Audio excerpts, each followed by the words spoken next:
The Radio Memories Network is brought to you in part by Liberated Syndication, podcast publishing made easy, libsyn.com. That's libsyn.com. Thrillers, thrilling mystery, espionage, and political intrigue? Step into the world of action and psychological twist.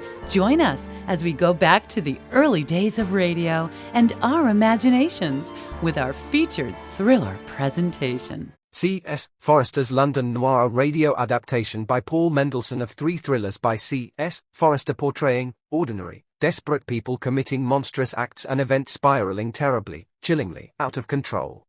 Episode 1 Payment Deferred. In 1926, William Marble, a bank clerk living in South London with his wife Annie and their two children, is desperately worried about money and in grave danger of losing his house and job when an unexpected visit by a young relative with an inheritance tempts him to commit a heinous crime.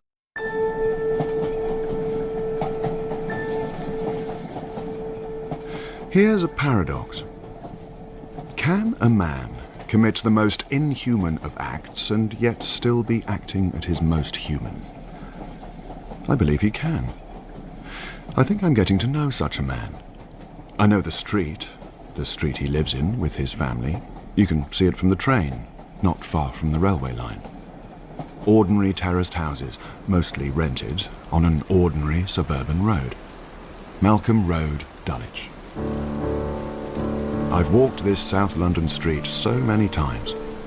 I could knock on this man's door right now. Now, 8:15 p.m., Monday, October the 22nd, 1927. Miserable day, worse year.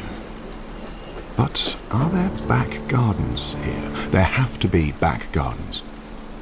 Why? Because a man, my man, he can't very well bury a body in his back garden, can he, if he doesn't have one? And this is my germ. This is how the whole thing started. Here's the house. I can hear my man and his family. Can you play a little quieter, Winnie, dear? Your father's trying to think. Or not play at all. Nobody asked you, John. Wife Annie. Winnie, the daughter, and the boy, a couple of years older, John. And, of course, William Marble, who's worrying over some household bills. A £5 milk bill.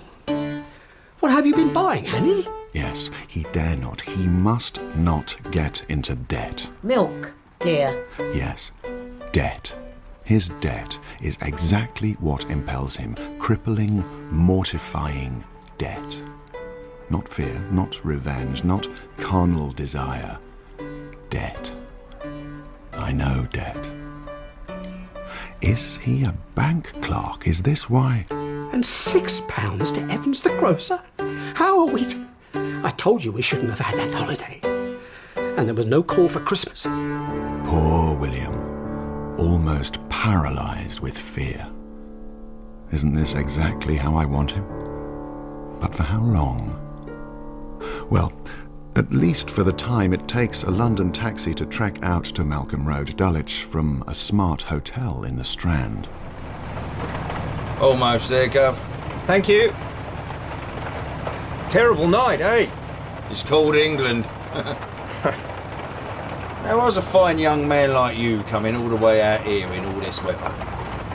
I have to give someone I've never met some very bad news. Does he need more bad news, my William Marble? I'm not inside his house, but I'm trying to get inside his head. C.S. Forester's London Noir. Payment Deferred by C.S. Forester. Dramatised by Paul Mendelsohn.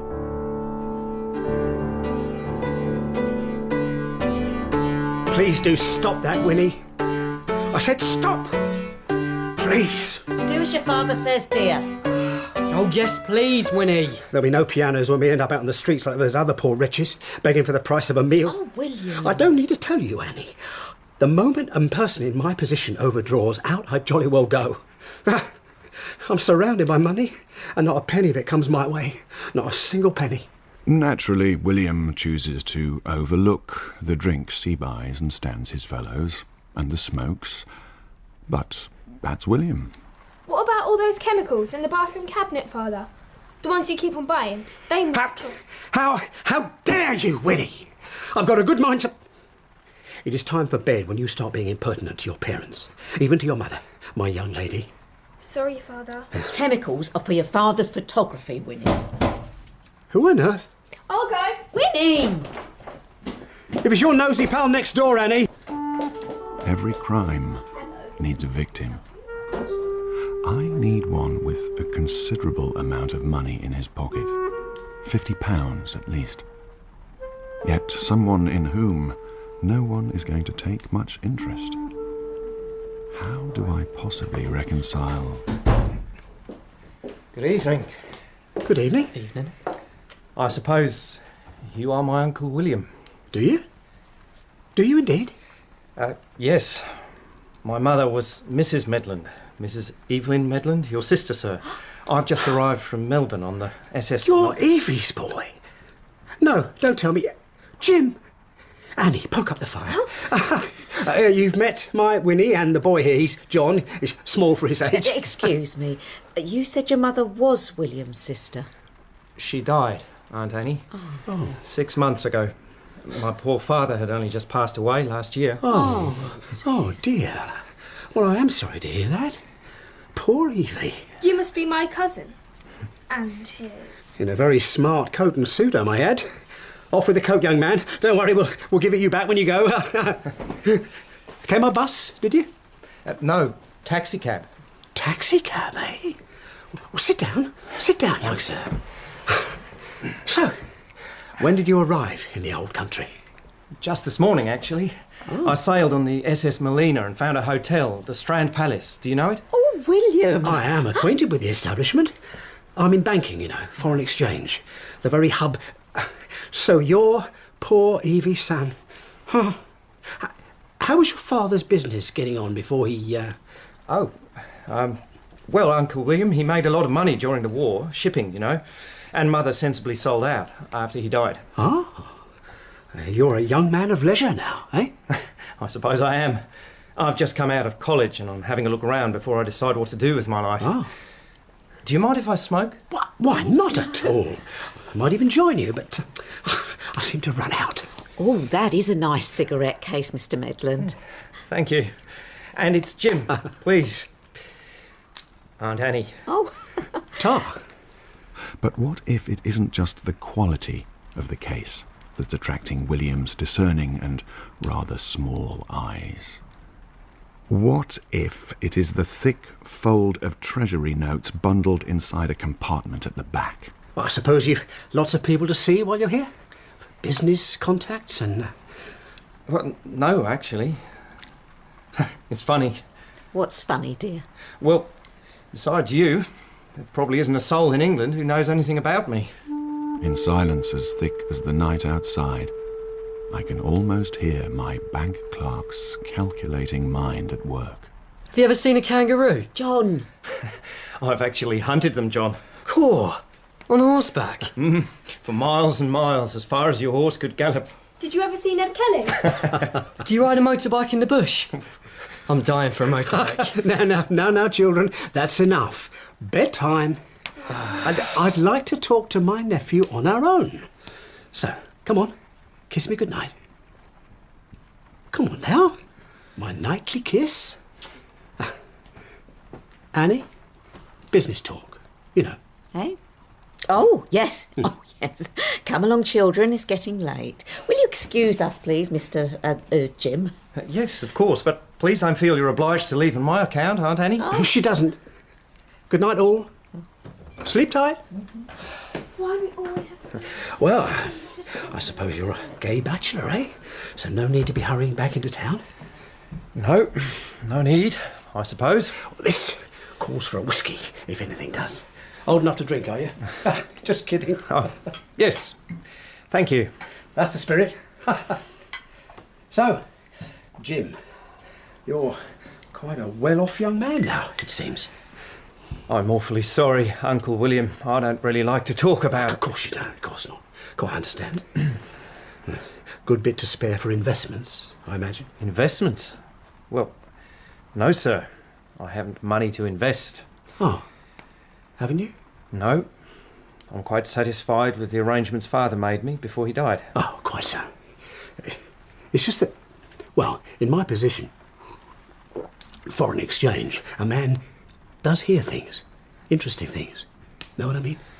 I'm sorry, Uncle William. I'm really not... No need, boy, just saying. You wouldn't actually need to fork out much up front. See, that's the beauty of... You know, I think I had better go. I hadn't realised how exhausting all that travelling can be. No, don't go, Jim, please. It's early yet. I must apologise, truly. Oh, I'll be honest with you. I'm going through a bit of a bad patch right now, my lad. Very bad. Sorry, are you asking me to lend you money? No. Well, sort of. Just a little loan for a rock-solid investment. You'd be a ruddy fool. If I could just have my coat... No, you're right. I apologise. Here, give me your glass and I'll fill it up again. I really don't think come I need... on. It's blasted early. You're not on Australian time now, Jim. Bit of the hair of the dingo won't kill you. Is it his own inelegant words that spark the thought in William's brain? Or simply the rank unfairness of a well-heeled young man who has done nothing to earn his good fortune? What can push a seemingly ordinary man? After this, I really must go. No. Hold on. Did I hear... Yes. One of the children calling. Won't be a second. Oh? I didn't hear. It is the most natural thing in the world that a father should go upstairs to check on his child, isn't it? And most natural, too, that he should be carrying in his hand the tumbler he's been holding for his guest. False alarm. Must have been the wind. Here you go. Sorry we can't provide better weather. What a night, eh? Indeed. Well, we certainly can't have you going out in this. You'll catch your death. A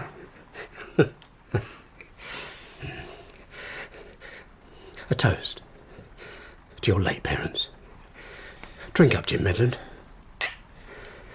Drink up, my lad.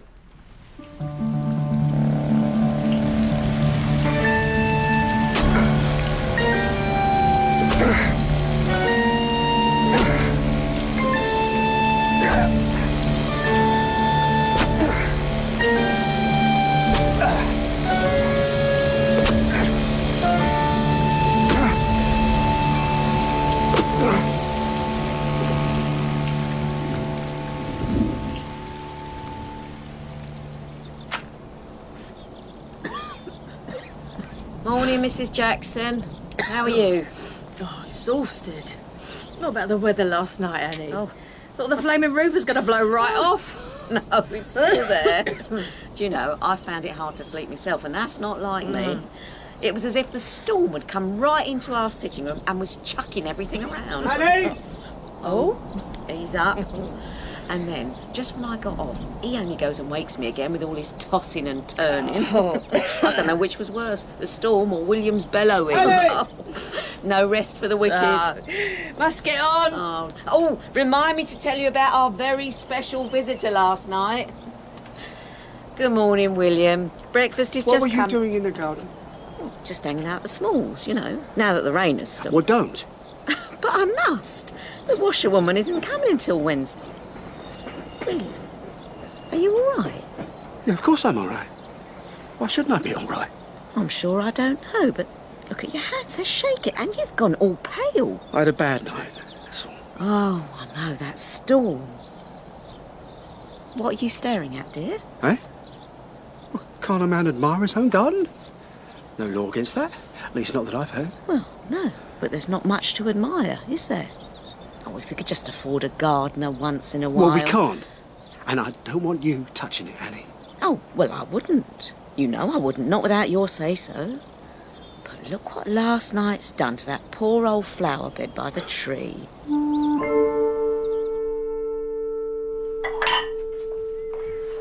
Children gone off to school, all right, have they? Yes, I told him not to wake you. Toast? Oh.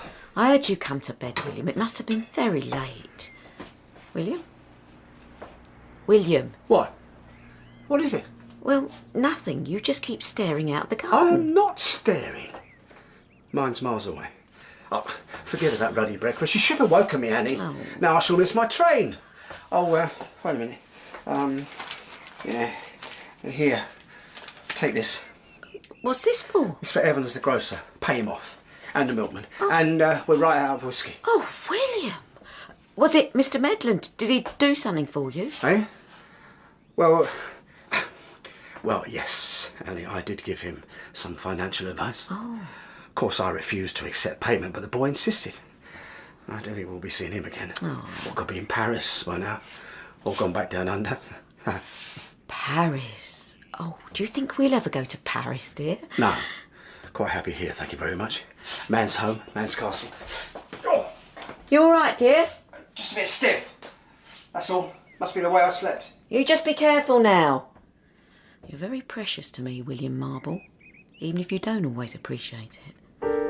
We're only just at the beginning, yet I have to consider how neatly can this end. Perhaps writers are like murderers.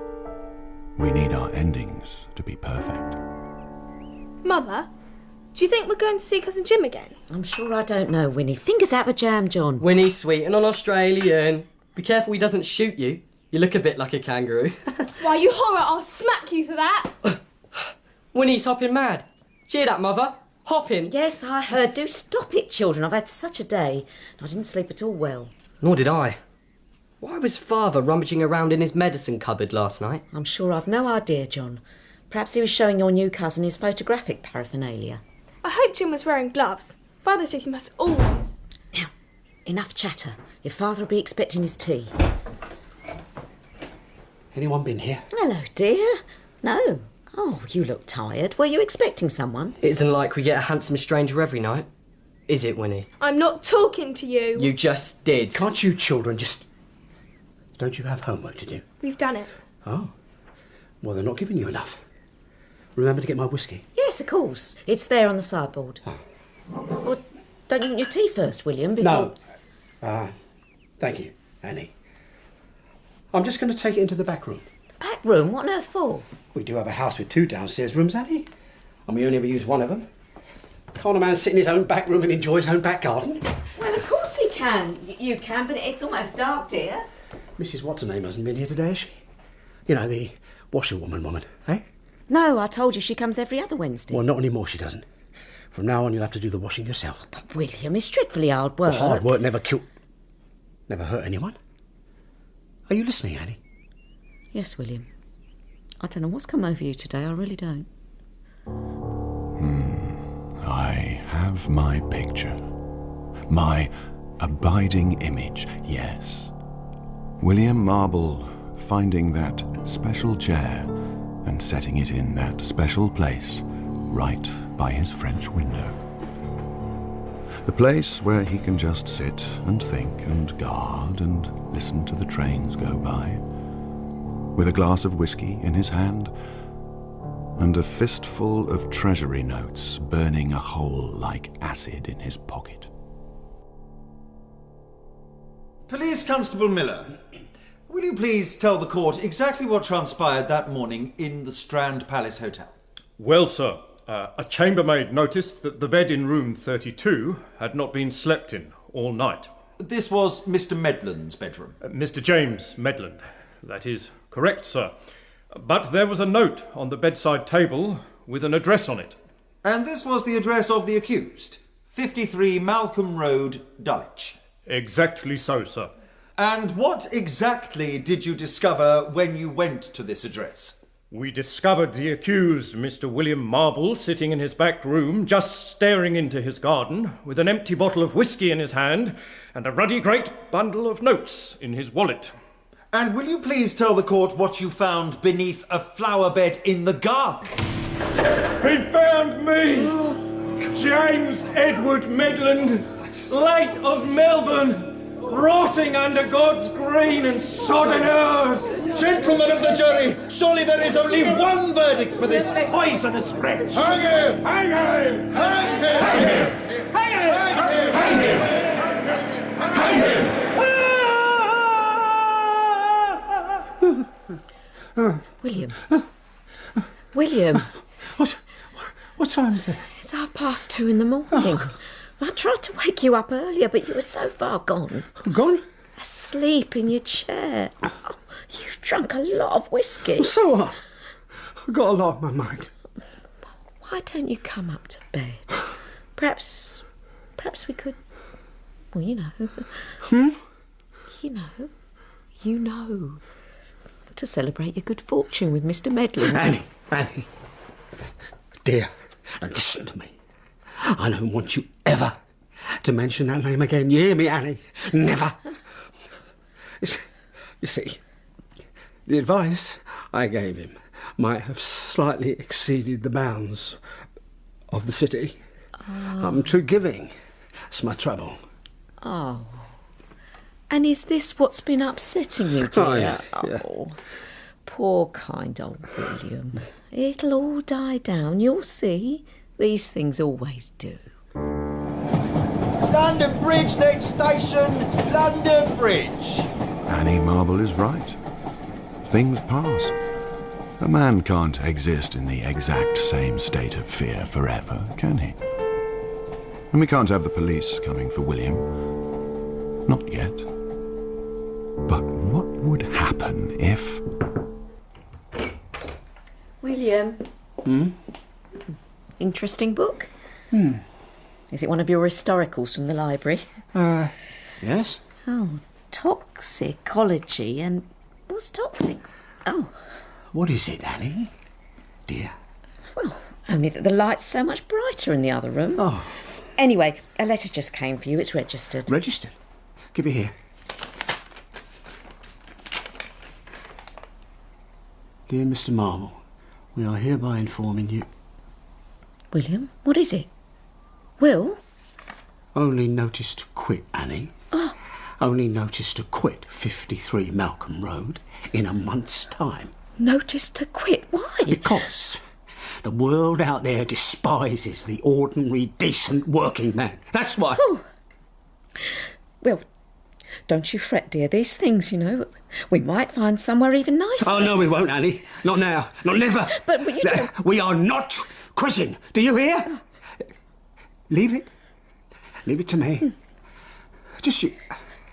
I'll think of something. I'll think of something. What was it William said to poor Jim about his work at the bank? A man does hear things. Interesting things. Mind if I join you? Well, if it isn't my friend the banker. How are things at National County? Is my money safe? As houses, Mr. Saunders, considering the parlous times we live in. But I suspect that you are doing all right. Where life sadly fails to provide, a good bet on the horses sometimes can. But not too often, eh, Mr. Marble? Not too often. Well, it so happens I have a bet you can make, Mr. Saunders. Yes, indeed. And unlike in your business, the odds are with the punter. No such thing. But I'm listening. You like a drink? I'd prefer a walk. Walls, as they say, have ears. This has to be strictly between us, Mrs. Saunders. You understand? Maker's word is his bond. Yes. Well, you know I'm in foreign exchange. I heard something today. Oh, yeah? Yes. The French franc is going to rise. So now is the time to buy. Well, fancy. Why are you telling me this, Marble? Why don't you just buy some then? Well, yes, of course I could. But a man doesn't stand to make much that way. The best way is to make a forward operation. What's that when it's dressed up for a dance? Means you just put up 10%. Oh, a margin, as you blokes like to say. Exactly. That means a 5% rise in the franc gives you 50% profit on your investment. But if it rises 100%... 1,000% profit, 10 to 1. But I say again, why are you telling me all this, Marble? Because I'm not allowed to do it. Ah. But I I can, right? Well, if you had a legitimate reason, Mr. Saunders, like, say, betting on French races. Well, I do that. Well, there you are then. And you send money to France, don't you? So, if you were to tell the bank you wanted to buy francs, they'd believe you all right. So, what do you want out of this? 10% of what you make. And, of course, I'm going to have a bit on too. I am getting your drift, my friend. Good. So here's what we do. You put 400 in. Half of that is yours, half's mine. Here's 60. And you lend me the other 140. But I need your nod now, Mr. Saunders. So, are you with me? Sounds like I'd be a fool not to. But if you're wrong, Mr. Marble, I shall probably strangle you, and not a jury in the land would convict me. The suspense of making a killing on the currencies market probably pales in comparison to the fear of being arrested for one in your home. Good morning, Annie. Morning, dear. Good morning, children. Morning. Or should I say, bonjour? Father? William, you're smiling. Are you feeling all right, dear? And why shouldn't a man smile when he has managed to save his family home from the jaws of eviction sharks and a lot more besides, Annie, my dearest? Oh, William. Oh, isn't your father clever, children? How exactly did... Let's just say, John and Winnie, that your father may be even cleverer than you have given him credit for. And now, after a hearty breakfast, I shall walk you both to school. Annie, you will come too. Oh. Even when the shade of the gallows lies across your path, surely you couldn't help but feel a little elated at the prospect of £27,000 going into your bank account. So how is school, John, my boy? All right, Father. Just all right? Well, that's all right then. Because you shall be leaving at the end of this term. Leaving?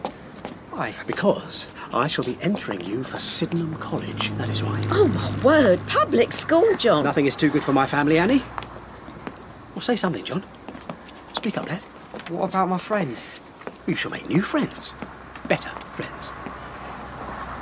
And if you get on well there might just be that motorbike I've heard you talking about. Eh? Well, all right then. Let's just see if your sister will be more grateful. Winnie Marble, what do you want most in the world? Green garters. Green garters? She'll have a lot more than green garters. What do you say to going away to a nice school, a real young ladies' school, where you shall ride a horse in the mornings and be friends with real lords' daughters?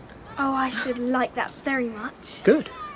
So, what's Mummy going to have? Let's ask her. Annie? Come on then. Cat got your tongue? This is all so sudden, William. Well, anything I want at all. That's what I said, didn't I? Anything. I'll be quick, Mother. We're nearly at school. I want a new house and a nice garden. Well, you can't have that.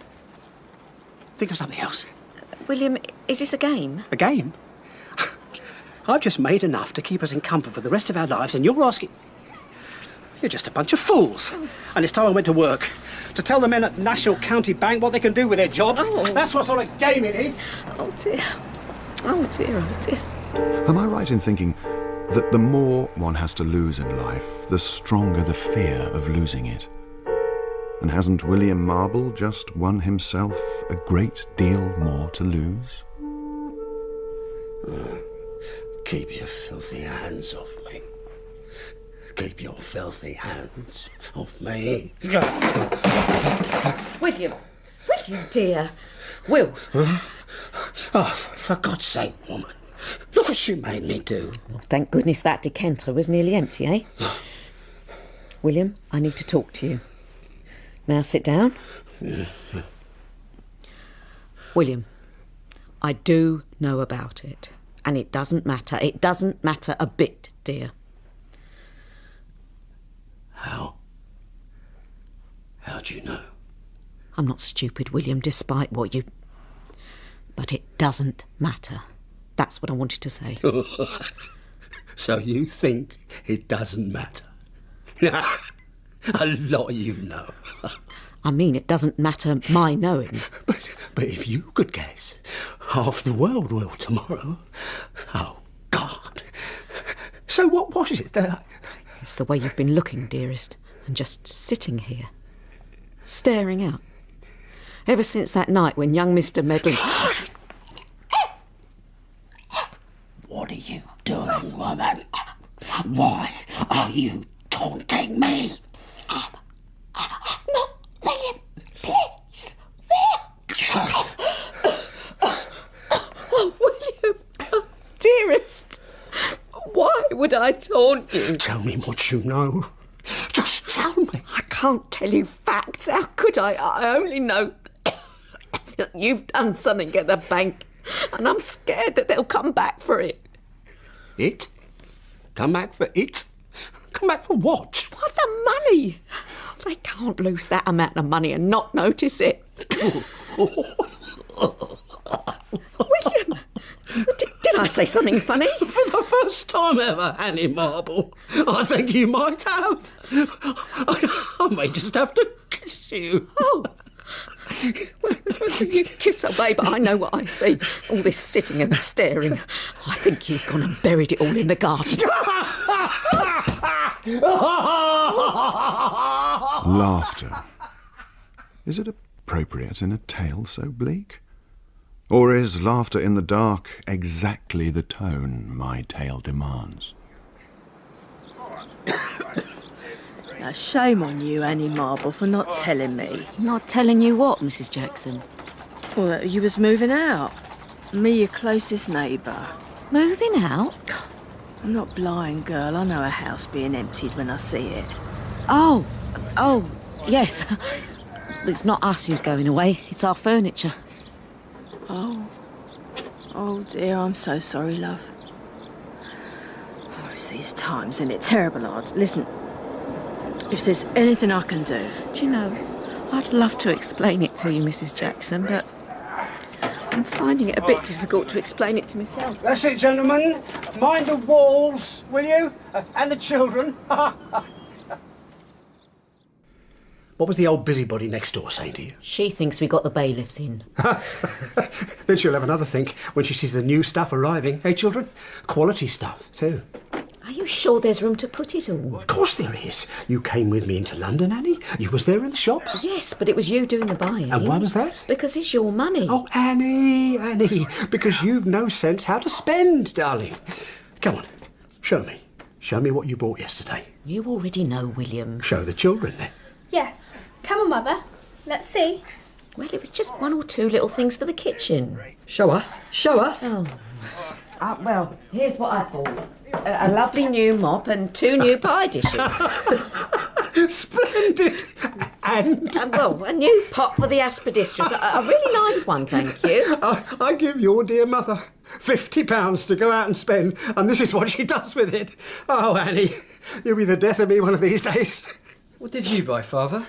Well, children, this very afternoon you shall see some gentlemen arriving in another considerably smarter van and conveying into Alia an empire bed with gold cupids that must be the best part of 10 hundredweight. Core, indeed, John. And that's just the start of it. Very soon the whole house will be filled to the rafters with empire furniture. But it can't be furniture that moves a story on, can it? It has to be human nature. Oh, William. 1, 2, 3. So, where do you want this one then, sir? That one in the sitting room, if you will, and do handle with care. I can see that someone here is... How do you say it? A gentleman of taste. I'm sorry? What did you say? I think you heard me, but I think perhaps you're not accustomed to the compliments, huh? Oh, I've had a few in my time. So you like the furniture? Forgive me, a complete stranger, but I cannot take my eyes from it. Huh? Those beautiful chairs, that grand table, they remind me of what I have seen in the Louvre. The Louvre? Mm-hmm. Well, so am I right in thinking I am talking to Mademoiselle from de Paris. Oh, monsieur. Mademoiselle, I am Madame Collins. My husband is an English officer, but sadly very wounded in the war. Oh. I am Parisian. I think perhaps I still have just a tiny accent here. Yes, but it's rather... William? Annie, we were just... do you know Mrs. Madame Collins? Oh, yes. Well, no, not really. But you're the dressmaker, aren't you? With that little shop round the corner. We haven't met properly, but Mrs. Atwood at number 21 said you did wonders with her daughter's wedding dress, considering what a big girl she is. But you are quite petite, madame. With you, I think I could work the miracles. Oh, I don't think you could. You must persuade her, monsieur. Marble. After all, I can see that you are a man of means. Well, I do know my way around the investments market. Excuse me, sir. Take a deep breath. One more for the Louvre. We do not understand these successful men and their talk of high finance, do we, Mrs. Marble? But no, I wonder, may I ask a very special favour? Well, I'm sure any favour you might ask could be accommodated, madame. Could I perhaps see inside your lovely, well-furnished house? They say justice in England is open to all, like the Ritz Hotel. Is it perhaps the same with infidelity?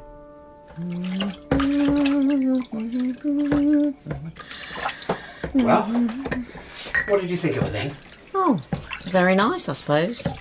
She does make rather a lot of being French. Rather elegantly, I should say. And she knows good taste when she sees it. Well, she certainly saw a lot of it coming through that door. She certainly did. So then, what did you buy yourself in Bond Street? Something haute couture? Just a hat, dear. Just a hat? A very nice hat. I'm sure it is, but a wife of mine can't be seen in just a hat if what's underneath is drab and dullish. You shall go to Madame Collins on Monday morning. Oh, I don't think. You most certainly don't, Annie Marble. And in fact, I shall accompany you. Oh, all right. Well, that'd be nice. William, now that you're being so generous and we have all this lovely new stuff, do you really not think we could have Mrs. Sutton back here again? No! Oh, I'll just have her in then when you won't know the first thing about it. What did you say? You said something. Under your breath. What did you just say? I'll have Mrs. Sutton in when you go out and you won't know the first thing about it. No! You mustn't! Do you hear me, Annie? Oh, yes, dear. I should think the whole street did. You must promise me on your life. If I ever find out that you... I'll... Oh, William, please no! Please don't hit me! Mother, are you all right? Yeah, of course she's all right, lad. Your mother and I were just having a little discussion. That's all. So, off you trot now. Not until Mother says so. Not until I'm saying so. Mother? It's all right, John. I'm all right. Go. It's all right. I'll be just outside, Mother. I didn't mean to scare you, dear. Truly. Now, let's go and enjoy our new furniture, eh? Madame Marble. Dear Mummy and Daddy, I can't believe I'm already coming to the end of my third term at school. I shall be back home with you on Saturday. Does John have his new motorbike yet? John! Oh, hi, Winnie. What do you think of her, eh? She's a giant twin. Thank you, driver. Do keep the change. Well, I think she's absolutely splendid. You do talk funny these days, Win. I'm sure I don't know what you mean. How are they? You know, is Father still sitting in the back room all day, looking out the window and getting sozzled? I should say so. And most nights. Will you come in with me? Ha! No, thank you very much. I'm off for a ride. Just tell me, how was school? I absolutely hate it, but I hate home more.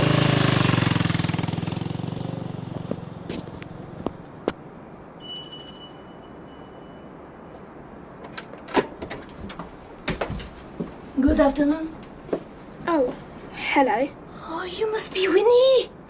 I'm Madame Collins. Entrez. I help you with this valise. Your papa, he did not say you are so chic. Oh, thank you. Where are... Monsieur Marble, he is on the telephone doing his big business. Your mother, she try on such a beautiful dress that I make her. Ah, come see. Look who I have. Hello, Mother. Oh, hello, dear. Oh, it's so lovely to see you. Oh. Are you really going to wear that? Oh, I think it's very nice. Your mother, she looks so smart, I think, for a woman of her age. Well, I suppose. Oh, Winnie! So sorry. Been on the phone, you know. Hello, Father. You're stockbroker, I suppose. Actually, no, not this time. This time I was speaking to the Grand Pavilion Hotel in Bournemouth. William, whatever for? Because, my dear, that is where you are all going for a month's holiday. Oh. I imagine John would quite relish motoring down on that machine of his. William! But what about you? Aren't you coming? Well, I might perhaps join you for a little while, but my investments are at a delicate stage and I need to be on hand. Ah, the responsibilities of an important man, eh, Monsieur Marble? Indeed, Marguerite. Madame Collins. Even a murderer can have gentler ways of getting rid of people. And even a guilty man can have time off for bad behaviour. More champagne, my dear? I knew you would. So, how do you like the hotel? Oh, William, it is parfait. Absolument. Never have I known such... Nor I, Marguerite. Nor I. You bring something out of me. Something continental I didn't even know was in there. But I knew it was there. From the first time I saw you in Malcolm Road. Oh, yes? So, what was it you saw in me then? Oh, now you are, as you say, fishing. Ah, bien. I saw a successful man. Ah? A significant man. A man who knows exactly what he wants. And he goes out and he grabs it. Well, like I grabbed you, you mean? Exactly. Mind you, you took a fair bit of grabbing. Was it not worth the chase? The chase? I think you mean the meals and the treats, the trinkets. A woman does not give up her virtue lightly. I'll say. Annie and the kids will be back in less than a week. We don't have much time left. Mon cher, we must make the most of what we have. But, William, there is something I have to tell you. What is it, my dear? I may have to move away. Move away? But you can't. Where? Or perhaps somewhere far outside of London, where the rent, it is not so expensive. But no! Marguerite, my love, I'm not letting you. Trismont, I am not yours to stop me. I am a wealthy man. I can help. What do you think I am, a cheap Parisian whore? No, Marguerite, no. You're not cheap at all. You're a friend. And friends help each other, don't they? I mean, you're helping me now. Helping you? How? Well, it's only when I'm with you that I can forget. What is on my mind? And what is on your mind? I'm bored. Oh, John, dear, you can't be bored. We're staying at a lovely hotel, the sun's shining, you've got your nice new motorbike. Winnie's not bored, are you, Winnie? Well... You see? Oh, you're missing your father, aren't you? That's what it is. I'm sure he wanted to come. Probably stuck in that chair of his. Or he can't find his way out through that ghastly furniture. It's not ghastly, it's expensive. Well, I've had enough. I'm going home. I think your father will consider it very unappreciative if you come home early. Oh, let him go, Mother. They can sit and drink whiskey together and stare out into the garden. Oh, I'm sure that isn't all your father's doing. Salut. Salut. Ah, fine Bordeaux in the afternoon. At Chez Marble. This is so decadent, William. And not a little risky, my dear. You shouldn't really have turned up here. But I'd bring the dress, see? That I prepare for Madame Marble. How am I to know she is en vacances? Well, how indeed. And perhaps your state of undress is just you trying it on for size, eh? Oh, William, you have been so generous to me, but I'm afraid I must ask you encore une fois for something. Marguerite, Much as I'd love to help you, I'm not made of money. I know this, William. But perhaps you do not really wish to show me what it is that you are made of. How can you say that? Come here, please. Oh, my dear. Oh, my Lord. Hold on. Was that the door? Marguerite. A moment. Marguerite! Father, are you at home? It's John. What the hell? Quick! Father. Oh my God. Oh my... John! It's not what you... Get off me, woman! John! John! Son! I'm so sorry! We were just... John! John! Please, don't wrestle! John! Son! John! Look out! John! John! Ashes to ashes, dust to dust. In sure and certain hope of the resurrection to eternal life through our Lord Jesus Christ, who will transform our frail bodies, that they may be conformed to his glorious body, who died, was buried, and rose again for us. To him be glory forever. Amen. Amen. Oh, I still can't believe this has happened. Oh, William. He was so close to home, and he almost arrived on our doorstep. All this money, it means nothing now. Not a thing. We've got Winnie. Oh, she's already moving away from us. Look at her over there. She won't even stand with us. We've still got each other, Annie. Oh, I know, William. It's kind of Madame Collins to come, though, isn't it? She just told me she and her husband have decided to return to Paris. Oh, but we should invite her back to the house. I don't really think that's necessary. Oh, William. I can't bear to think of that poor young boy under the ground.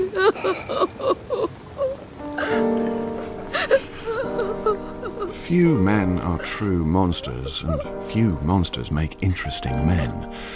They're closer now, William and Annie, united in loss.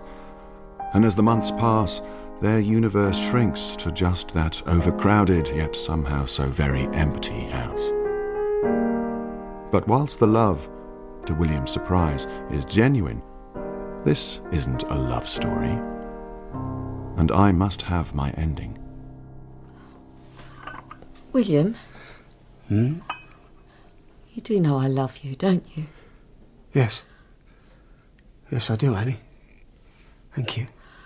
I just heard something at the grocer's that quite upset me. That Madame Collins, she's divorced her husband and he's come back here from Paris, a broken man. Oh? Oh, dear. You'd never do that to me, would you? I know I'm not the cleverest person in the world and I'm far from the prettiest. Annie, you are the woman who suits me best in the world. Oh, do you really mean that? Yes. Yes, I think I do. Andy, dear, you all right? You've gone all pale. In fact, now I think about it, you've been pale for a couple of days. Oh, I'm fine, dear. Just feeling a bit under the weather, that's all. Do you think you might be coming down with something? Perhaps you should have a little rest. Do you know, I think I might. Don't worry. I shall look after you, old girl. Thank you so much, dear, sweet William. Oh, I'm sorry, there's another one of those letters just arrived from you. You know, from France. Here. Is it those currency people? Yes. Yes. French currency people. Well, I should need to go to my bank again tomorrow. Will you be all right? Oh, yeah, of course. A good night's sleep will do me the world of good. Oh, excuse me. Dear William, as you may have heard, I no longer have my husband, so I no longer have his pension. If you could possibly increase the next payment, chérie, so we can preserve our little secret. Is it all coming together? Or is it all coming apart?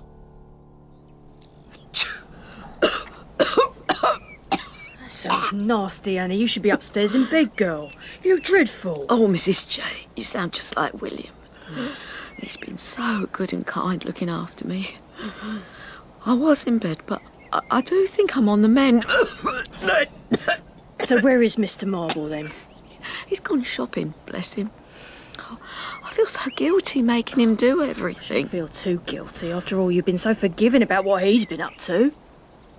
Oh. You know about that? Oh, the whole street does, love. I mean, he hasn't been exactly, shall we say, discreet, has he? I suppose not. What with the furniture and the holiday and all the gold stuff he was buying. What?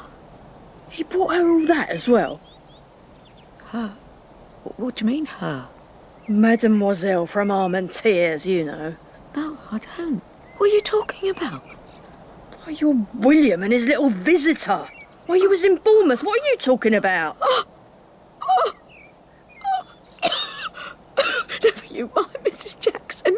It's all lies. Of course it is. All right.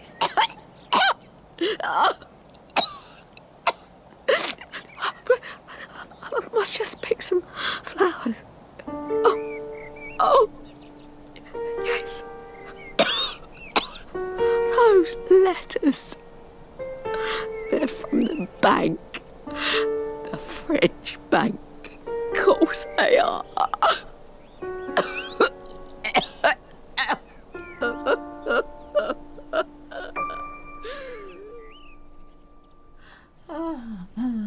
William, don't leave me. No. John. John, where are you, John? Oh, have you seen little Winnie? Oh, there's nothing growing in the flower bed. Annie, dear, Oh, Dr. Atkinson is here. Quiet now, old Oh, girl. there's a flower bed. She's been like this for a There's couple of days, nothing in Doctor. there. She There's seems so angry with me. But we were getting on so well. Delirium, very common. Who's looking after her? Well, I am. Better get someone in. She'll need careful attention if we're to avoid pneumonia. I'll send a nurse, shall I? No nurse. I'll do all the nursing myself. Can you make my Annie well again, Doctor? Please. I'll visit each day, but she won't be leaving this bed for a while. She's far too weak. My man, oh God. I lost so many. Shush, dear. Shush, my love. I'll just see the doctor out. Oh, God. You'll get better, won't you, Doctor? Well, everything will be all right. Will it, William? Well, yes, the fever is abating slowly, but what if there's something else smouldering within the ruins? It's everything Annie? gone. It's all gone. Annie, dear, And what on earth are you doing? It's just, no, it's Were you all trying to get gone. to the bathroom? Where's my John? Oh, my dear girl, you heard the doctor. You're far too weak to get out of bed. But I'll look after you. I always have, haven't I? And I always will. But perhaps Annie and I have other plans, William. And how is she this morning? I've been in the garden, Doctor. But she did seem a little better earlier on. Annie, the doctor's... Oh, she's fallen asleep again. Annie, dear. Annie? Oh. No. Not asleep. I'm afraid your wife is dead, Mr. Marble. Dead? But she can't be dead. Annie? Wake up, my dear. Annie? I'm so sorry. It can affect the heart, then it happens so swiftly. You're very shaken, Mr. Marble. Perhaps you should sit down. No, I'm... She was such a dear, sweet thing. What are you doing? Well, I have to examine her. It's routine.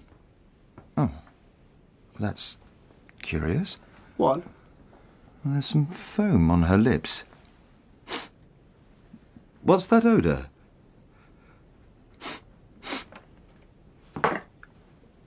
There's a medicine glass on the floor. Have you been giving her some medicine? No, of course not. Not without your say-so. Would you mind leaving the room, please? But don't go far away, Mr. Marble. Mr. Marble, this court has ascertained from your wife's doctor that she was extremely frail and unable to get out of bed. Is this so? It's what he said.